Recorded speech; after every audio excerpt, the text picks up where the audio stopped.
As millions of people increasingly worry what the future holds in store for themselves, their children, the human family as a whole, one man travels the globe assuring his lecture audiences that all will be well, that justice and reason will prevail.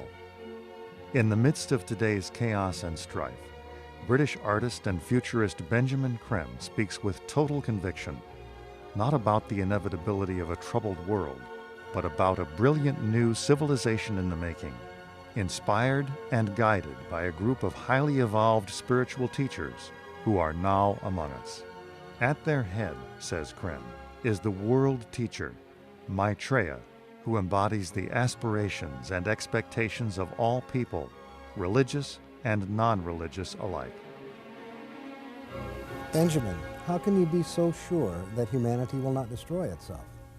Well, mainly because I know that there exists among us now a group of extraordinarily advanced, illumined, enlightened men called the Masters of Wisdom, with their master, the Lord Maitreya, the world teacher.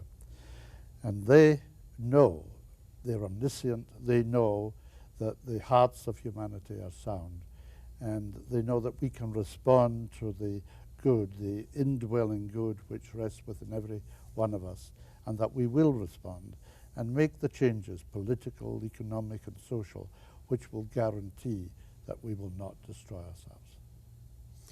If you could bring it down to one thing, what would you say is the main guiding principle that characterizes this new age?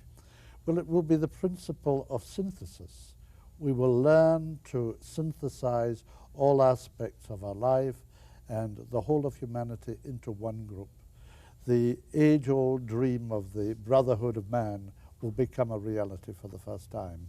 And the main instigating force to bring about this synthesis in the first place will be the acceptance that we are one, the brothers and sisters of one humanity under the one divine source, and therefore that the sharing of the resources of the world becomes the most natural thing in the world. As we do with a family, we share whatever the family has, so the human family will recognize the need to share. That's the first step. How can such a lofty ideal as sharing actually be implemented in a world that is driven basically by commercialism and greed? Curiously enough, of all the problems facing humanity, this one, the problem of sharing, is probably the deepest, the essential, but at the same time it's the easiest one to solve. There are already groups prepared by the masters in the world who are financiers, industrialists, administrators of enormous achievement in their own right as men, but who have worked out with the members of the spiritual hierarchy a whole series of interrelated blueprints, plans, which will solve the redistribution problems, which are at the heart of the present economic problem. It is a spiritual crisis through which humanity is going, but that crisis is focused today through the political and the economic fields and must be resolved in these two fields. And when the resources of the world are shared, we will find that every other problem will become accessible to resolution. It would seem that creating a level playing field is not on the agenda of most politicians. Will some new form of government have to emerge to attract the kind of leaders that would serve the real interests of the people? Well, certainly we have to change direction.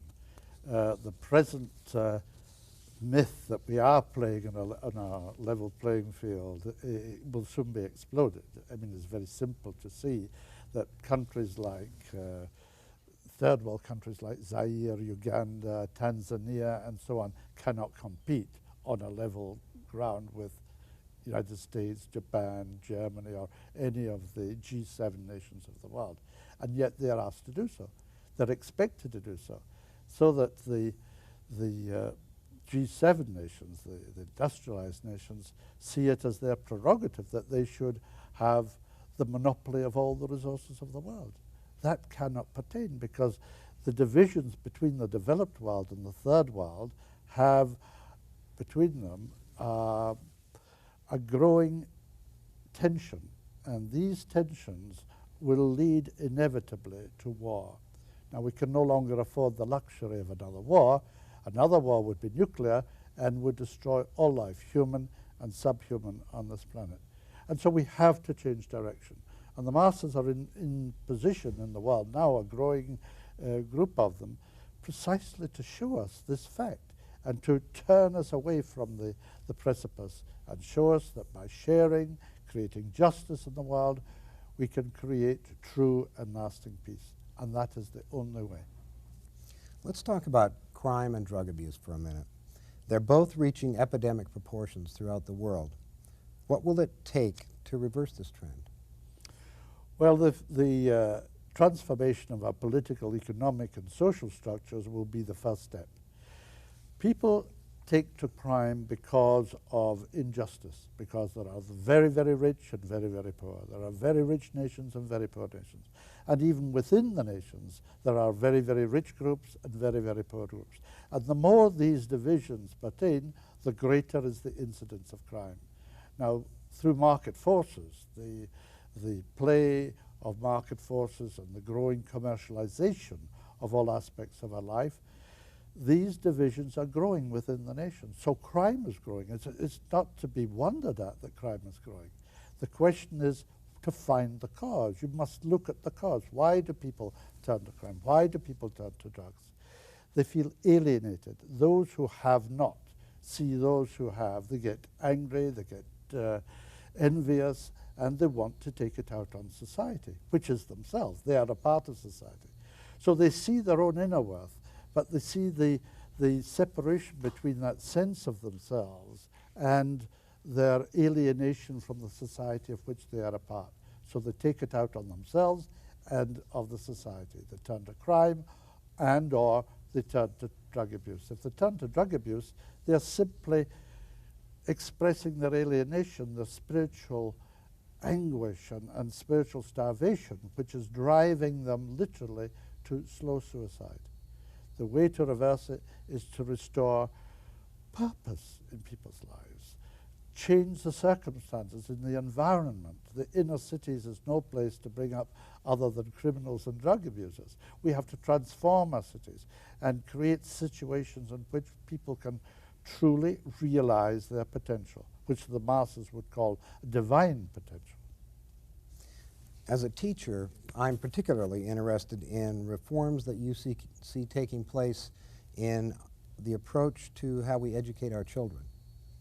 What do you see happening in that area? Well, every one of us, from the point of view of the teaching of the masters, is a soul, a divine soul in incarnation in a physical body, sometimes as a man, sometimes as a woman. As a child, we are that same soul. And up until now, that soul aspect has been totally neglected. And yet each soul comes into incarnation with a set number of purposes. And we have to find the purpose of the individual soul and relate the education of that child to its soul purpose. This is only possible, of course, with the advent of the masters in the world, because they are the group of who oversee the evolution of souls. It is a group of souls that they are that supervises the evolution of the whole of humanity. They are the custodians of the process and can teach and guide humanity to value ourselves as souls and to provide an education for each individual, which will be along their own particular line as a soul, conditioned by certain what are called ray energies. So the rays of the individuals will become known, and the education will be related to that particular province, which is demonstrated by the rays.